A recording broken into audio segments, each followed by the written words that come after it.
অবৈধ অনুপ্রবেশকারীদের ধরতে বিশেষ অভিযানের ঘোষণা দিয়েছে ভারত। দেশটির পুলিশ জানিয়েছে যে অবৈধ বাংলাদেশিদের ধরতে বিশেষ অভিযান শুরু করেছেন তারা। বুধবার বার্তা সংস্থা ANI এক প্রতিবেদনে এই তথ্য জানিয়েছে। প্রতিবেদনে বলা হয়েছে যে দিল্লির কালিন্দিকুঞ্জ এলাকায় অবৈধ বাংলাদেশিদের বিরুদ্ধে অভিযান চালিয়েছে পুলিশ। এই সময় সেখানকার বাসিন্দাদের কাগজপত্র যাচাই বাছাই করেন তারা। এর আগে মঙ্গলবার দিল্লির লেফটেন্যান্ট গভর্নর, মুখ্য সচিব এবং পুলিশ কমিশনারকে চিঠি দেন। চিঠিতে রাজধানীতে অবৈধভাবে বসবাসকারী বাংলাদেশিদের বিরুদ্ধে কঠোর ব্যবস্থা শুরু করার নির্দেশ দেন তিনি।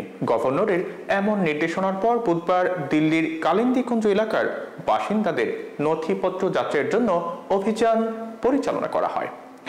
এ সময় সেখানকার বাসিন্দাদের প্রত্যেকের নথিপত্র যাচাই করা হয়।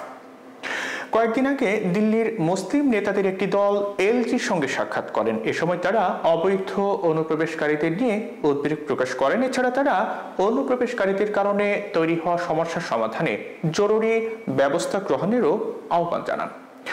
দিল্লি পুলিশ জানিয়েছে যে অবৈধভাবে বসবাসকারীদের শনাক্ত ও অনৈতিকভাবে পাওয়া সরকারি নথিপত্র বাতিল এবং তাদের বাংলাদেশে ফেরত পাঠানোর জন্যই এই অভিযান চালানো হচ্ছে।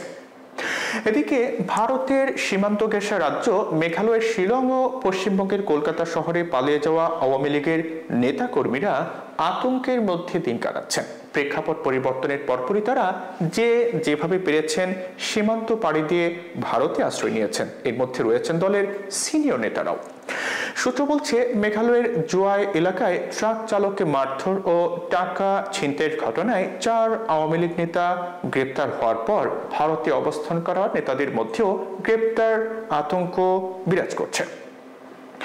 রোববার মধ্যরাত থেকে অনেকেই গা ঢাকা দিয়ে নিরাপদে অবস্থান করছেন। ভারতে অবস্থান করা সিলেট আওয়ামী লীগ, যুবলীগ ও ছাত্রলীগের নেতারা জানান যে 4 নেতাকে গ্রেপ্তারের বিষয়ে তারা কিছুই জানেন না। অনেকেই ধারণা করেছিলেন যে সীমান্ত দিয়ে অবৈধভাবে প্রবেশের কারণেই তাদের আটক করা হয়েছে। এই কারণে যারা শিলং ও কলকাতায় অবস্থান করছিলেন তাদের মধ্যে আতঙ্ক ছড়িয়ে পড়ে। কেউ কেউ ভয়ে গাও ঢাকা দেন। যদিও প্রাথমিকভাবে জানা যায় যে শিলংয়ে এক মহিলাকে ধর্ষণের ঘটনায় তারা গ্রেপ্তার হয়েছেন, কিন্তু পুলিশ গ্রেপ্তারের পর মামলার আর্জিতে ধর্ষণের ঘটনার কোনো অভিযোগ পাওয়া যায়নি। ট্রাক চালককে মারধর ও টাকা ছিনিয়ে নেওয়ার ঘটনায় ডাউকি সীমান্ত ঘেঁষা জোয়া এলাকায় একটি মামলা হয়েছে। এই মামলায় তাদের গ্রেফতার করা হয়।